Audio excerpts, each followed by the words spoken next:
ठीक है। अब देख लो वो एज को लेकर के और पॉपुलेशन को लेकर के जो एज पिरामिड बनाया गया ह्यूमन पॉपुलेशन के लिए।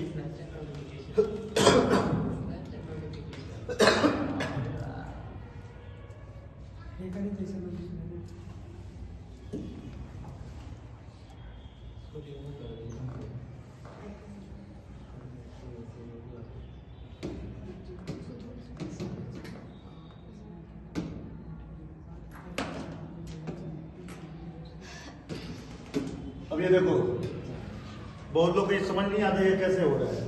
ये देखो ये एक्सपेंडिंग, ये स्टेबल और ये डिक्लाइन। अब ये वाला जो ऊपर के ये बना कर रखा है पोस्ट रिप्रोडक्टिव एज के लोग हैं। मान लो ये पूरी पॉपुलेशन है, अरे ये पूरा क्या है, पूरी पॉपुलेशन है। इस पॉपुलेशन में कितने डिफरेंट एज के लोग, एक एज के ये लोग हो गए, एक एज के ये लोग हो गए और एक एज के ये हो गए। अब इसमें दिखा है ये पोस्ट रिप्रोडक्टिव एज है, मतलब पोस्ट रिप्रोडक्टिव मतलब क्या हो गया, एडल्टहुड खत्म हो गया, कहाँ की तरफ जा रहा है, ओल्ड एज की तरफ। और ये तुम्हारा कौन सा है, रिप्रोडक्टिव फेज है, और ये तुम्हारा प्री रिप्रोडक्टिव। मतलब पूरी लाइफ को उसने 3 पार्ट में बांट लिया है। एक लाइफ बांट लिया कौन सा, प्री रिप्रोडक्टिव, और एक रिप्रोडक्टिव और एक पोस्ट रिप्रोडक्टिव।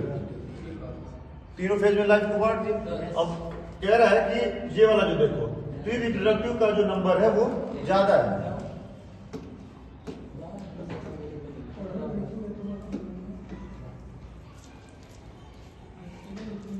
अब देखो जो प्री रिप्रोडक्टिव है वो ज्यादा लोग हैं।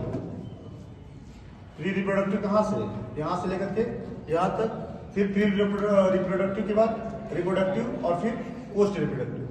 प्री रिप्रोडक्टिव ज्यादा होने का मतलब क्या है, चाइल्ड ज्यादा है। अरे प्री रिप्रोडक्टिव होने का मतलब क्या है, बच्चे ज्यादा हैं।